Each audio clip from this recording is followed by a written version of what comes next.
You always feel overwhelmed. You always feel controlled by your partner. And you're at the place of being like, how do I actually reclaim my control over myself? Reclaim power of like who I actually am? How do I even have healthy boundaries? Maybe you're listening to this today and you're like, I don't even know what healthy boundaries are. I've never grown up with boundaries. I don't know what boundaries look like, how they can even be put in to practice when I'm dealing with my ex, when I'm dealing with my spouse. Like, I don't know how to actually do this. So we're going to talk today about how to set healthy boundaries with the narcissist. Boundaries, a lot of times people think are for the other person, limiting and regulating the other person of what they can or cannot do.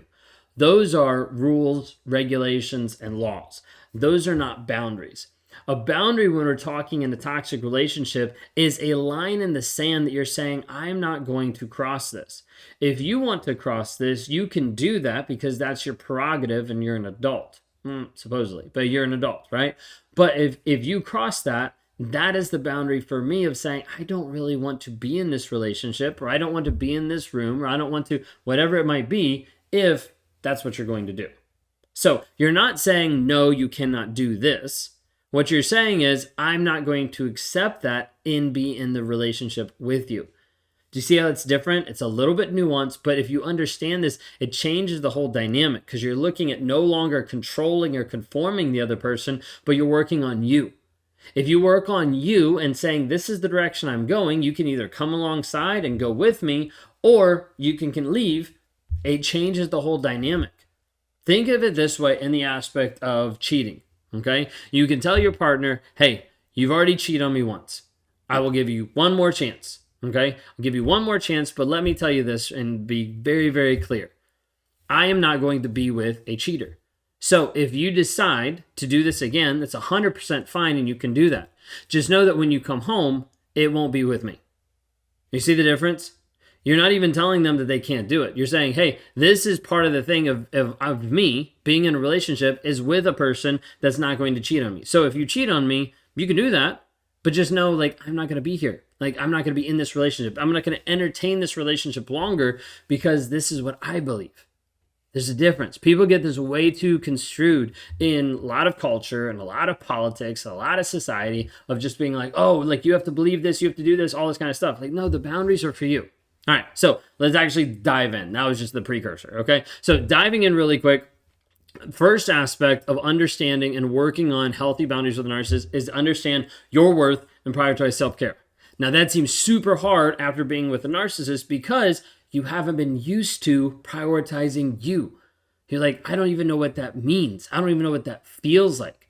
And once we work through this process of you understanding that you are valuable, even though the narcissist made you feel like you were worthless. Like, he would constantly belittle you. He would constantly put you down, but that doesn't mean that you are like, don't have any value.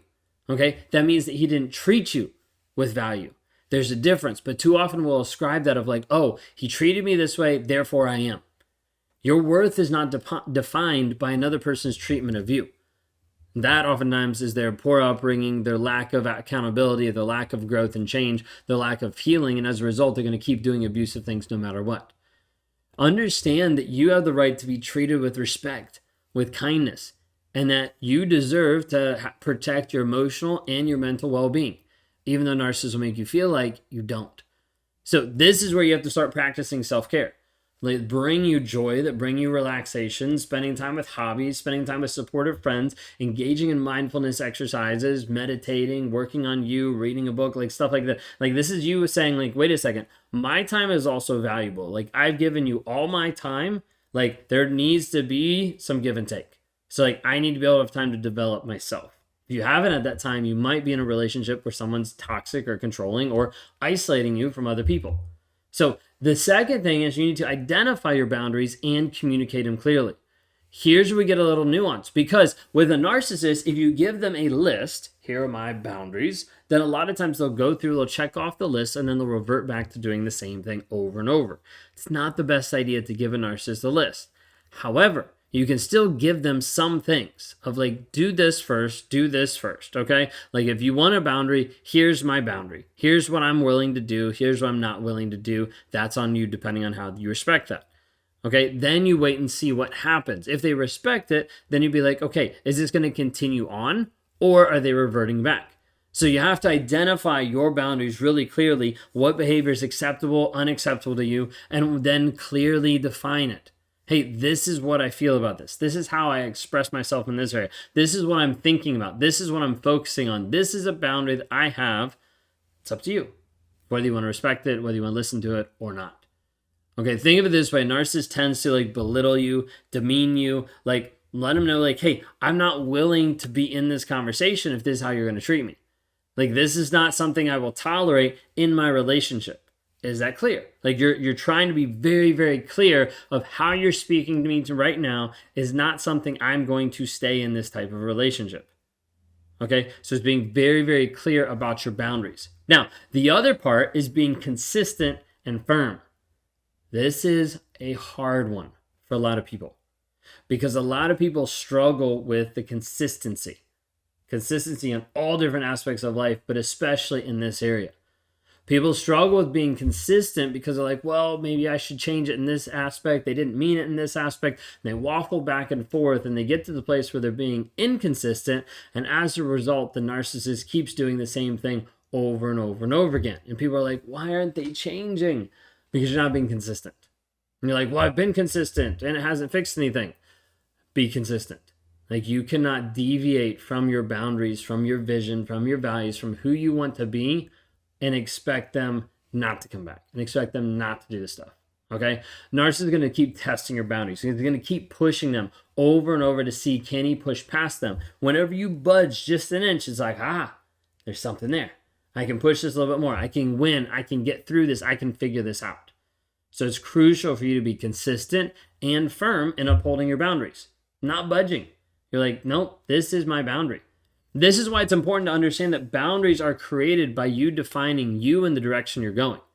When you define that, when you see that, you're okay, I'm going to move forward in this direction. This is who I want to be. And the narcissist tries to come into your life. You're it's not really going to work because I'm going this way. You want me to go this way. I'm not going that way. Okay? Staying firm. So if the narcissist tries to come into your life, tries to guilt trip you into changing your boundaries, changing your behavior, stay strong. Reiterate your limits without getting drawn in to unnecessary arguments because they're going to do that to try to distract you, to try to pull you to the side. Okay? Now, the fourth one here that I want to be able to bring up is protect your emotional space. Okay? Narcissists not only are going to invade your space and emotionally and mentally invade your space, but they're also going to drain it. Okay? Narcissists are emotional vampires. They come in, they latch on, and then they just suck the life out of you. Okay? Taking away pieces of you emotionally. You have to protect that. That's not an easy thing to do, but you have to protect that emotional space by limiting the amount of information you share with them, by limiting how close you get, by limiting hey, I'm not going to open back up because of all the distrust in the relationship. I'm not at a place where I trust you enough to be able to handle this information. Now, this is where I'll try to guilt trip you of oh, so you just don't want to be honest with me. I thought we were going to be honest. I thought we were starting from a clean slate. We are, but you need to earn back the trust. So until I feel like I can actually trust you, well, when is that going to be? Until I feel I can actually trust you, well, how will you know? Until I feel like I can actually trust you, it's going to annoy the heck out of them, okay? But you need to understand you have to protect your emotional space. Otherwise, it will get sucked away. This is the piece, especially whether you're getting back with, whether you're in the relationship, you have to start avoiding discussing vulnerabilities, like weaknesses with the narcissist, because you've seen it too many times that they capitalize it. They use that to their advantage of this is what I'm going to do. This is what I'm going to use to be able to get this person to do what I want them to do. In the future, they're going to switch around that information. They're going to use it against you to try to manipulate. So as you're setting up all this, as you're working through this aspect of boundaries, seek support. Reach out for help. You need to be able to have other people who understand it, for one. This is why we build communities for different people, to have them connect with other people that are in the same boat, and also seek support from friends and family. Okay? A therapist who actually understands narcissistic dynamics, or a coach that you work with that understands the nuances of what's going on. In reality, we have to be able to help you set healthy boundaries, but also change the mindset that you have so that you don't get sucked back into a toxic relationship.